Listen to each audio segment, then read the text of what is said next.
দ্বিতীয় পর্ব আলোচনা হচ্ছে আত্মার বিজ্ঞান। জোরে বলবো? হরে কৃষ্ণ। তো দ্বিতীয় পর্ব হচ্ছে আত্মার বিজ্ঞান। এত জোরে দিলে ইকো আছে না? ইকো বন্ধ করো, ইকো বন্ধ করো। দেহটা কি আর আত্মাটা কি? দেহ হচ্ছে পঞ্চভৌতিক পাঁচটা জড় উপাদান, আর সূক্ষ্ম উপাদান তিনটা, মন বুদ্ধি অহংকার। মাটি জল আগুন বায়ু আকাশ, মন বুদ্ধি অহংকার। এটা হচ্ছে পঞ্চভৌতিক দেহ হচ্ছে পাঁচটা, মাটি জল আগুন বায়ু আকাশ, আর তিনটে সূক্ষ্ম উপাদান হচ্ছে মন বুদ্ধি অহংকার। কিন্তু এইগুলো থাকার পরেও মানুষের এই যে দেহটা, এটা অকেজ, কারণ যতক্ষণ না আত্মা ভেতরে থাকছে ততক্ষণ সে এই দেহটা কার্যকারী। কারণ আত্মা হচ্ছে এই জড় দেহটাকে ধারণ করে রাখে। গীতাতেও সপ্তম অধ্যায়ে সে কথা বর্ণনা করা হয়েছে। এই ভূমিরাপন অলভয় ক্ষম্মন বুদ্ধির বছর অহংকার ইতিমে ভিন্ন প্রকৃতির অষ্টরে। হ্যাঁ, এই যে আটটা উপাদান দিয়ে এই যে জড় শরীর তৈরি, কিন্তু এর মধ্যে যতক্ষণ না পঞ্চ আত্মা প্রবেশ করছে ততক্ষণের কোনো কার্যকারী নেই। ঠিক আছে? তো সেই জন্য এই যে আত্মা আছে ভগবানের চিন্ময় স্বরূপ বা চিন্ময় অংশ, অবিচ্ছেদ্য অংশ। হ্যাঁ, গীতাতে ভগবান বলছেন যে মামই বংশ জীবলোকে জীবভূতার সনাতন অংশ। জীব হচ্ছে আমার সনাতন অংশ। সেটা কি? সেটা জড়দেহটা না, কিন্তু আত্মা যতক্ষণ এই দেহের মধ্যে থাকে ততক্ষণ আমরা আমাদের এই দেহটা সব কিছু করে, কিন্তু আত্মা যখন থাকবে না তখন আর এর কোনো কার্যকরী ক্ষমতা নেই। এইটা হচ্ছে আত্মা দেহের পার্থক্য নিরূপণ করেছে তৃতীয় পর্বে। ভগবান সম্বন্ধে বর্ণনা করা হয়েছে, ভগবানকে। সেই জন্য আমাদের ধারণাতে অনেক রকম, যাদেরকে একটু বিশেষত্ব আমরা দেখি তাদেরকে মনে হয় ইনি মনে হয় ভগবান হবে। দেব দেবীদেরকে আমরা অনেক সময় ভগবান বলে মনে করে থাকি, কিন্তু ওখানে বর্ণনা করা হয়েছে যার মধ্যে ষড় ঐশ্বর্য পরিপূর্ণ রয়েছে তিনি হচ্ছেন ভগবান। ষড় ঐশ্বর্য পূর্ণ রয়েছে অর্থাৎ ভগবান কৃষ্ণর মধ্যে, রাম নৃসিংহ বরাহ তাদের মধ্যে ষড় ঐশ্বর্য পূর্ণ রয়েছে। তাই ভগবান সম্বন্ধে ডেফিনিশন দিয়েছেন ওখানে। চতুর্থ পর্বে বর্ণনা করা হয়েছে বিভিন্ন রকম ধর্ম কেন আছে। তৃতীয় পর্বে বিভিন্ন রকম ধর্ম এবং ভগবান। চতুর্থ পর্বে কর্ম, কাল কর্ম আর প্রকৃতি কাল কর্ম। প্রকৃতি মানে এই জড়া প্রকৃতি। এই জড়া প্রকৃতি কি? জড়া প্রকৃতি নশ্বর জড়া প্রকৃতি, এখন আছে পরে থাকবে না। আমাদের কাছে খুব কঠিন ব্যাপার এটা বোঝা, তাই না? আমরা জন্মগ্রহণ করা থেকে দেখছি মৃত্যুবরণ করতে তখনও থাকবে কি না? থাকবে না? থাকবে। কেন? আমাদের আয়ুর সঙ্গে এই জড়া প্রকৃতির আয়ুর অনেক ডিফারেন্স। হ্যাঁ, এই জগৎ কতদিন থাকে? অষ্টম অধ্যায়, গীতা অষ্টম অধ্যায়ে বর্ণনা করে সহস্র যুগ পর্যন্তম, অর্থাৎ ব্রহ্মার আয়ুষ্কাল পর্যন্ত এই জড়জগৎ থাকে। কিন্তু আমরা জড়জগতের পরিবর্তন দেখতে পাই কেন? এখান থেকে 20 বছর আগে যা দেখেছিলাম এখন কি তা আছে? হ্যাঁ, আছে? অনেক পরিবর্তন হয়ে গেছে, আমূল পরিবর্তন। তো পরিবর্তন হচ্ছে, কিন্তু জড়া প্রকৃতি কতদিন থাকবে? ব্রহ্মার আয়ুষ্কাল পর্যন্ত। ব্রহ্মার আয়ুষ্কালটা কি? ব্রহ্মার আয়ুষ্কাল শুনলে আপনাদের একটু অবাক লাগবে, এরকম আর হয় নাকি? বাস্তবে কি হয়? কারণ ব্রহ্মার আয়ুষ্কাল আমাদের গণনাতে মিলবে না। কেন মিলবে না? কারণ ব্রহ্মার আয়ুষ্কাল হচ্ছে সত্য ত্রেতা দ্বাপর কলি, 4টে যুগ আছে। 4টে যুগ, কলিযুগের ডবল হচ্ছে দ্বাপর যুগ। কলিযুগের 3 গুণ হচ্ছে ত্রেতা যুগ, কলিযুগের 4 গুণ হচ্ছে সত্য যুগ। তো কলিযুগের আয়ু কত? 4,32,000 বছর। ঠিক আছে, তো এই কলিযুগে এই যদি আমরা 4টে যুগ সত্য ত্রেতা দ্বাপর কলি 4টে যুগকে ধরি, এরকম 4টে যুগ যখন 1000 বার আবর্তিত হবে, ব্রহ্মার কত সময় হবে? 12 ঘন্টা। আমাদের হিসাবে দেবতাদের, ইন্দ্র আদি দেবতাদের 6 মাসে আমাদের 1 দিন হয় না, আমাদের 6 মাসে ওদের 1 দিন হয়। ঠিক আছে, কিন্তু ব্রহ্মার আমাদের 1000 দিব্যযুগ বা 1000 চতুর্যুগের পরে ব্রহ্মার 1 দিন হয় 12 ঘন্টা। আবার ওই রকম 1000 চতুর্যুগে তার 12 ঘন্টা মানে রাত। এইভাবে ব্রহ্মার আয়ু অনেক বড়। 2000 যুগে ব্রহ্মার 1 দিন 1 রাত। ওটাকে ইন্টু করলে, ইন্টু যদি 365 করি তাহলে কী হবে? 1 বছর হবে।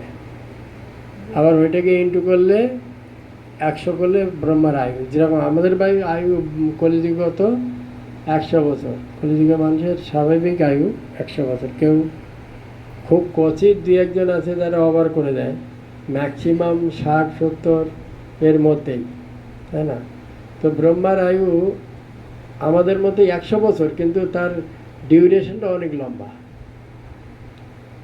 তো ব্রহ্মার আয়ু যখন শেষ হয় তখন এই জড়া প্রকৃতি আর থাকে না, তখন জড়া প্রকৃতি ভগবানের শরীরের মধ্যে প্রবেশ করে। ঠিক আছে, তো এইভাবে দেখা যায় যে এই যে জড়া প্রকৃতি নশ্বর কিছু দিন আছে। আমাদের কাছে অনেক বড়, আমাদের কাছে মনে হয় এই যে জড়জগৎ কখনো নষ্ট হয় না। কেন মনে হয়?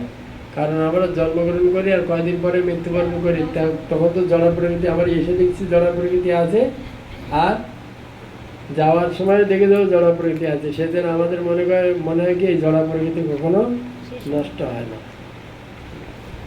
প্রকৃতি কাল, কাল মানে সময়। এই যে সূর্য আজকে সকালে উঠেছে, আবার অস্ত যাচ্ছে, এখন যাচ্ছে নাকি, এখন অস্ত যাচ্ছে। এইভাবে কি করছে? মানুষের আয়ু হরণ করছে। আয়ুর হরতে বৈপুংসাম, জীবের আয়ু হরণ করে কিভাবে? সূর্যদেব কাল রূপে, ভগবানের কাল রূপে, সময় রূপে প্রত্যেকটা জীবের আয়ু হরণ করছে। আমাদের প্রত্যেকের একটা নির্ধারিত সময় আছে।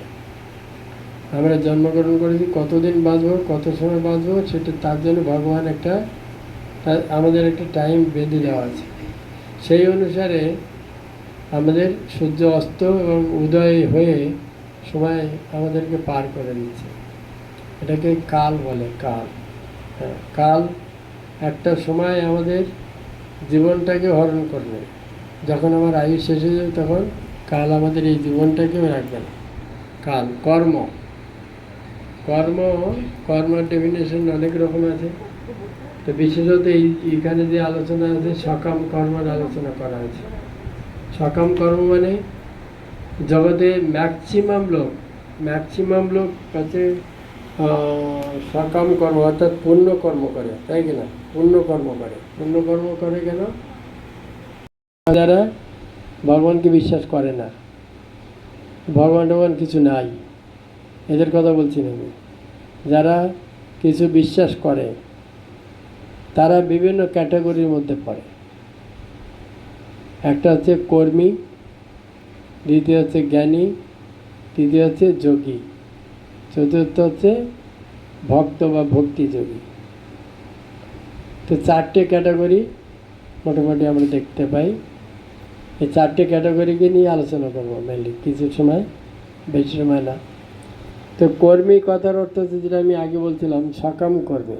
তারা ভগবানের আরাধনা করে, দান করে, পুষ্করিণী খনন করে, বা হসপিটাল খোলে, বা শীতকালে কম্বল দান করা, ইত্যাদি ইত্যাদি যা কিছু আছে। এগুলোর পরিপ্রেক্ষিতে কী হয়? তারা ভাবে পুণ্য হবে, পুণ্য হলে হয়তো এই জগতে কিছু রিটার্ন পাবো, অথবা আমি স্বর্গাদি উচ্চতর লোকে গিয়ে সুখ ভোগ করবো। এটা এক ধরনের। কিন্তু এর ফলটা কীরকম? এটা যখন হয়, এটা হয়, অবশ্যই হয়, কিন্তু তাকে যদি সে স্বর্গাদি উচ্চতর লোকে যায়, তাকে আবার এই জগতে ফিরে আসতে হয়। কেননা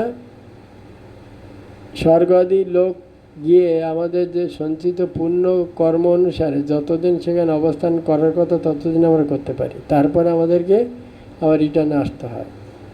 ব্রহ্মা ভুবনার লোকা পুনরাবৃত্তি নেওয়ার জন্য। হ্যাঁ, এখান থেকে ব্রহ্মলোক পর্যন্ত যত লোক আছে, উচ্চতর লোক আছে, সবাইকে আবার এই জগতে তার পুণ্য ক্ষয় হয়ে যাওয়ার পরে তাকে আবার ফিরে আসতে হয়। তারপরে আছে জ্ঞানী। তারা জানে যে এই দুঃখটাতে তো দুঃখ কষ্ট সংসার তো মুক্ত হচ্ছে না, তো এর থেকে আমি এই কর্মযোগ করব না, কর্মযোগের অনুশীলন করব না। তাই তারা কি করে? তারা জ্ঞানের অনুশীলন করে। তারা মনে করে না, এর থেকে উন্নত কিছু করতে হবে। সেই উন্নত কিছু কি? ভগবানের নিরাকারে আরাধনা করে। ভগবানের তিনটে স্বরূপ আছে। একটা নিরাকার ব্রহ্মজ্যোতি, ভগবানের আকার নেই কিন্তু তিনি ব্রহ্মের উপাসনা করে না কেউ, ওম উচ্চারণ করে অনেক আছে, ব্রহ্মের উপাসনা। আরেক ধরনের ব্যক্তি আছে যারা পরমাত্মার উপাসনা করে। আরেক ধরনের ব্যক্তি আছে যারা সাক্ষাৎ ব্রজেন্দ্র নন্দন কৃষ্ণের উপাসনা করে। যদি যারা জ্ঞানী, তারা কি করে? শাস্ত্র অধ্যয়ন করে, কিন্তু তারা মনে করে ভগবানের কোনো রূপ নেই, তিনি একটা জ্যোতি, ব্রহ্মজ্যোতি। শিল প্রভুপাদ উদাহরণ দিয়েছেন যে 3 বন্ধু ট্রেন দেখতে গিয়েছে, গ্রাম থেকে এসছে, তা ট্রেন দেখতে গেছে। একজন ছুটতে ছুটতে আগে গিয়েছে, গিয়ে অনেক দূর থেকে দেখছে একটা লম্বা গাড়ি চলছে, আর সামনে বড় লাইট আছে। তো গিয়ে বলছে, আমি ট্রেন দেখেছি। কীরকম ট্রেন দেখেছি? ট্রেনটা একটা বড় লম্বা গাড়ি, আর সামনে একটা বড় হ্যালোজেন লাইট আছে। দ্বিতীয় ব্যক্তি এসছে ট্রেন দেখতে, সে গিয়ে বলছে, আমি ট্রেন দেখেছি। কীরকম? না, ট্রেনটা 10-12টা বগি আছে, ছোটো ছোটো 10-12টা বগি আছে। তো সেও ট্রেন দেখেছে, সে গিয়ে বলছে, আমি ট্রেন দেখেছি, ট্রেনটা এরকম। আরেকজন লাস্ট পার্সেন্ট সে এসছে, সে ট্রেন দেখে গিয়ে বলছে, আমিও ট্রেন দেখেছি। কীরকম ট্রেন দেখেছি? আমি ট্রেন দেখেছি, প্রত্যেকটা বগির মধ্যে অনেকগুলো সিট আছে, সেখানে পাখা আছে, লাইট আছে, আর সামনে ইঞ্জিন আছে, ইঞ্জিনে ড্রাইভার বসে চালাচ্ছে। 3জনই ট্রেন দেখেছে। 3জন ট্রেন দেখার মধ্যে পার্থক্য আছে। ঠিক সেরকম ভগবানের 3টে স্বরূপ, 3 ধরনের ব্যক্তি 3ভাবে উপলব্ধি করে, 3ভাবে আরাধনা করে। যে ব্রহ্ম উপাসনা করে তা ভগবানের ব্রহ্মজ্যোতি। এই ব্রহ্মজ্যোতিটা কি? ব্রহ্মজ্যোতিটা হচ্ছে ভগবানের দেহ থেকে নির্গত হয় জ্যোতি। ভগবানের দেহ থেকে জ্যোতি নির্গত হয়, সেটাকে বলে ব্রহ্মজ্যোতি। সেটাও ভগবানের একটা স্বরূপ। এরকম না ওটা ভগবানের স্বরূপ নয়। যেরকম একটা উদাহরণ দেওয়া, সূর্য আছে, সূর্য রশ্মি আছে কিনা? সূর্য রশ্মি আছে। আমরা সূর্যকে কী রূপে দেখি? একটা দেখি আমরা সূর্যের কিরণ পড়ছে, আরেকটা আমরা সূর্যকে কী রূপে দেখি? একটা প্লেট, একটা গোলাকার একটা অগ্নিময় পিণ্ড দেখি না? আর কিন্তু সূর্যদেবকে এরকম, সূর্যদেব একজন দেবতা, কিন্তু তারও আমাদের মতো স্বরূপ আছে। যারা দেবলোকে থাকে তারা দেখতে পায় সূর্যদেব, তার 2টো হাত আছে, 2টো পা আছে, তার নাক আছে, কান আছে, মুখ আছে, চোখ আছে, সব আছে। কিন্তু আমরা কি সেই রূপে দেখতে পাই? আমরা সেই রূপে দেখতে পাই না, কিন্তু দেবলোকে যারা আছে তারা দেখতে পায় সেই রূপে। তাই আমাদের কাছে দর্শনটা কত ম্যাক্সিমাম আছে একটা গোলাকার অগ্নিপিণ্ডর মতো। তো সূর্যের এই 3টে স্বরূপ, যেরকম সূর্যদেব আছে, সূর্যের গোলাকৃতি পিণ্ড আছে, অগ্নিপিণ্ড, আর আছে সূর্যের রশ্মি। তো ভগবানের 3 স্বরূপকে 3ভাবে ভাগ করা হয়েছে। এই যে ভগবানের দেহ থেকে বেরিয়ে আসছে ব্রহ্মজ্যোতি, সেটা ভগবানের একটা স্বরূপ। কিন্তু যোগীরা ভগবানকে আরাধনা করে কী করে? পরমাত্মা রূপে। তো তারা মনে করে প্রত্যেকটা জীবের হৃদয়ে পরমাত্মা আছে, ইনি ভগবান। আর ভক্তরা কি করে, যে তারা উপলব্ধি করতে পারে যে ভগবান কৃষ্ণের প্রকাশ হচ্ছে এই দুটো, কি পরমাত্মা এবং জ্যোতি। তাই তারা ভগবানের স্বরূপ তারা উপলব্ধি করতে পারে। তো সেই জন্য এই যে ভক্তিযোগে এই যে জ্ঞানযোগে তারা ভগবানের জ্ঞান অনুশীলন করে ভগবানের ব্রহ্মজ্যোতি উপাসনা করে, আর তাতে কী হয়, তারা ব্রহ্মজ্যোতিতে মিলিত হয়। কিন্তু তার উপরে হচ্ছে পরমাত্মার উপাসক। এই পরমাত্মার উপাসকরা কি করে, পরমাত্মার উপাসকের ধ্যান করে। ভগবদ্গীতার 6ষ্ঠ অধ্যায়ে ধ্যান যোগ আছে। এই ধ্যান যোগে ভগবানের তারা পরমাত্মা হৃদয়ের পরমাত্মার ধ্যান করে তারা তাদের সিদ্ধি লাভ করে তারা মৃত্যুর সময় তারা ভগবান পরমাত্মার উপাসনা করে তাকেই লাভ করে। আর ভক্তিযোগী কী করে, সাক্ষাৎ ব্রজেন্দ্রনন্দন কৃষ্ণের উপাসনা করে ভক্তরা। এই যে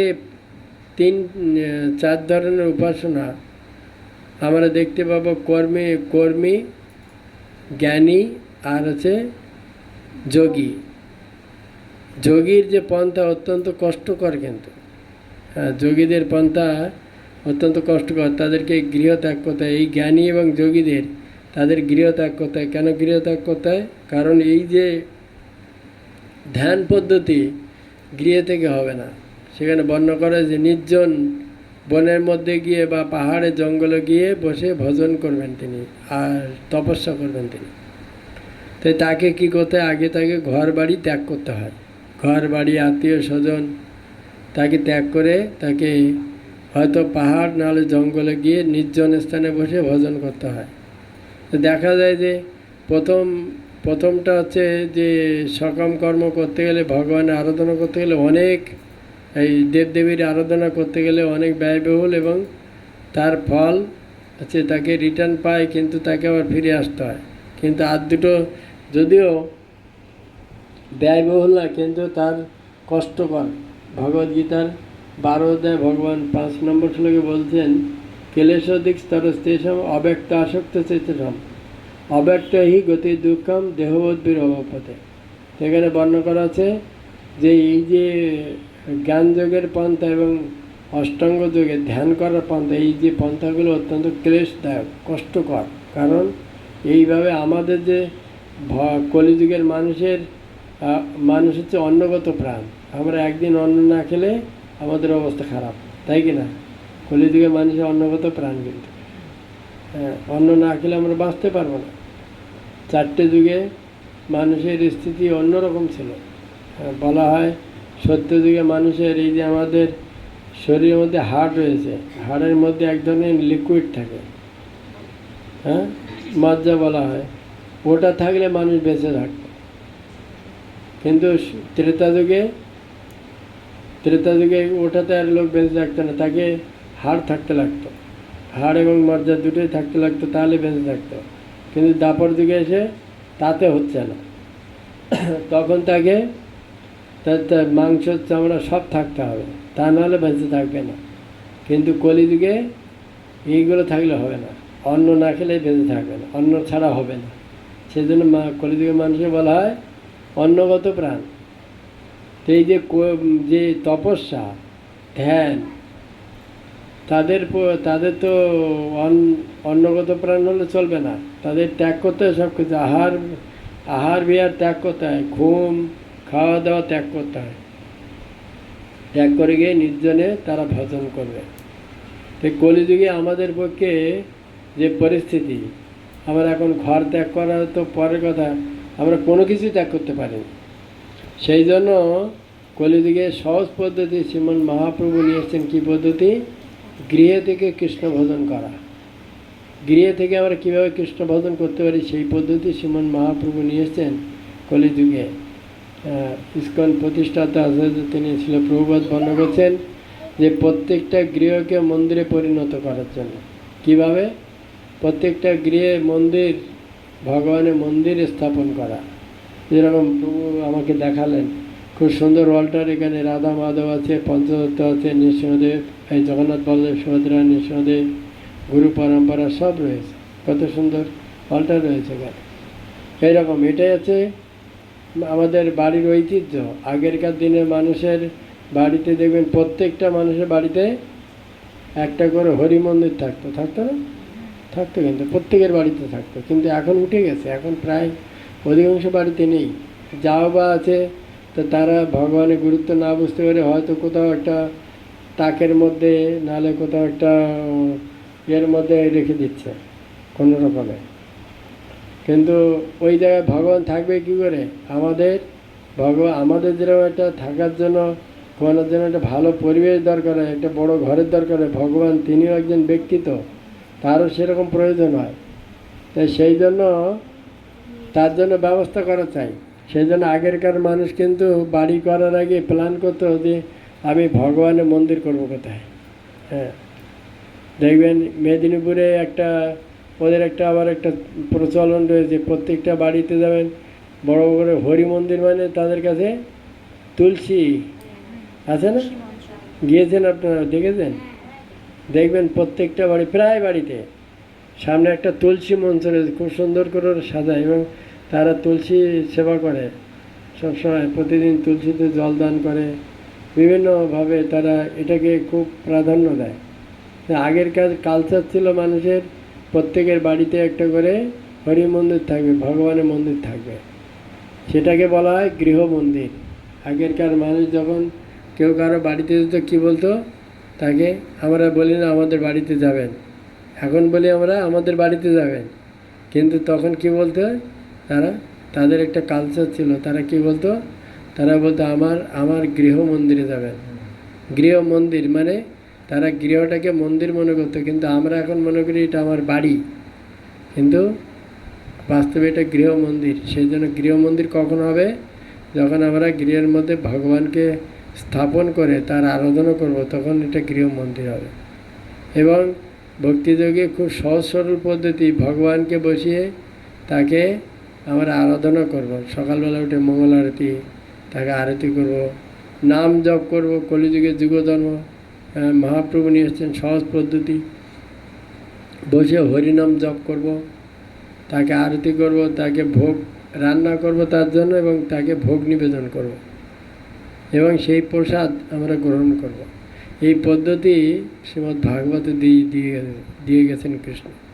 তো এই যে পদ্ধতি অত্যন্ত সহজ সরল, খুব কঠিন না, কারণ আমাদেরকে কোনো কিছু ত্যাগ করতে হয় না। কিন্তু তার সঙ্গে আমাদের দরকার কি? গীতা ভাগবতের জ্ঞান দরকার। যদি জ্ঞান না লাভ করি তাহলে আমরা উপলব্ধি করতে পারবো না, ভগবান সম্বন্ধে জানতে পারবো না। যেরকম এখনকার মানুষ আস্তে আস্তে আস্তে আস্তে সবাই ভগবান বিমুখ হচ্ছে। কেন? তারা শাস্ত্রগ্রন্থ পড়ছে না। এখন সবাই, বেশিরভাগ হিন্দুরা মানে ধর্ম পরিবর্তন করছে, তাদের কালচার নেই, কারণ তারা শাস্ত্রগ্রন্থ অধ্যয়ন করে না, সেজন্য তারা বুঝতে পারছে না। জগতের এই পরিণতির মূল কারণ হচ্ছে শাস্ত্রগ্রন্থ না পড়ার কারণে। কেউ বলতে পারে না আমরা এই আধুনিক যুগে কত সুন্দর আছি, কত কিছু আমাদের কাছে সব অ্যাভেলেবেল, এখন আমরা মানে হাই হ্যালো করলে সারা জগৎ আমার সঙ্গে কথা বলতে পারছি, যোগাযোগ করতে পারছি, কত সুবিধা, তাই না? একটা ইমেল করলে এক মুহূর্তের মধ্যে তার কাছে খবর পৌঁছে যাচ্ছে, হ্যালো করলেই সব হয়ে যাচ্ছে নাকি? কিন্তু টেকনোলজিতে আমরা অনেক এগিয়ে গেলেও বাস্তবে কিন্তু আমরা এগোতে পারিনি, তাই না? বাস্তবে এগিয়েছি কি? শিক্ষা ব্যবস্থা এগিয়েছে, আমাদের ডেভেলপমেন্ট অনেক হয়েছে, কিন্তু শিক্ষা ব্যবস্থা যদি বিচার করা যায় আগেরকার তুলনায় এখন শিক্ষা ব্যবস্থা কত উন্নত। আগেরকার দিনে দেখা যায় 8, 9, 10 পাস করে হয়তো স্কুলের টিচারই করতো, এখন দেখা যাচ্ছে গ্রাজুয়েশন কমপ্লিট করে টোটো চালাচ্ছে, হচ্ছে কি না? এখন গ্রাজুয়েশন কমপ্লিট করেছে টোটো চালাচ্ছে মানুষ।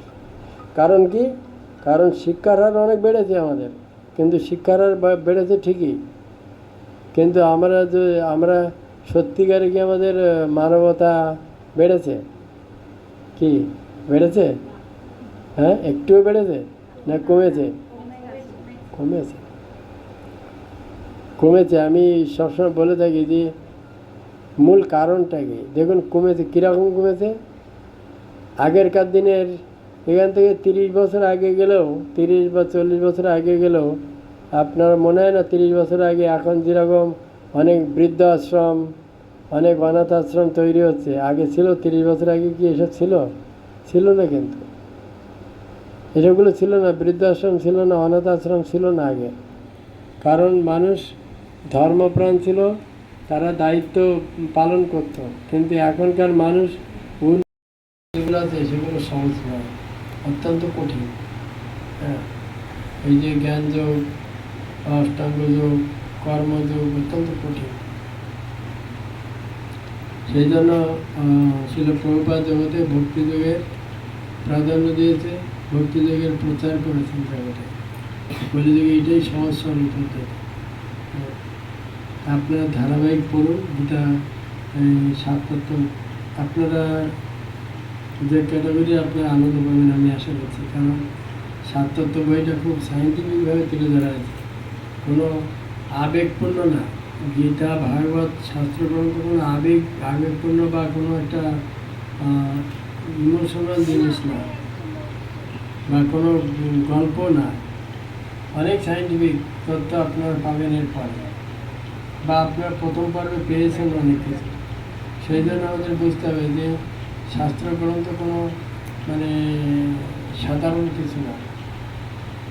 যে বিজ্ঞান, প্রকৃত বিজ্ঞান যদি কিছু থেকে থাকে সেটা হচ্ছে শাস্ত্র, যা পূর্ব থেকে আছে। সেটা আপনারা প্রথম পর্ব অনেকটাই পেয়েছেন এবং এরপর পর আরও পাবেন। এইভাবে এগিয়ে যান। আমি জানি না আপনারা কেউ জব করেন, কতজন জব করেন? কৃষ্ণ নাম জব মালাতে এত না একটু জোরে? ও অনেকেই, ভালো তো, দারুণ ব্যাপার। হ্যাঁ, 16 মালা অনেক করে। কারো 16 মালা জব করে? হ্যাঁ, 8 মালা, 4 মালা, 12, আচ্ছা 10। আমি ওগুলো পার করে গেছি নাকি? 8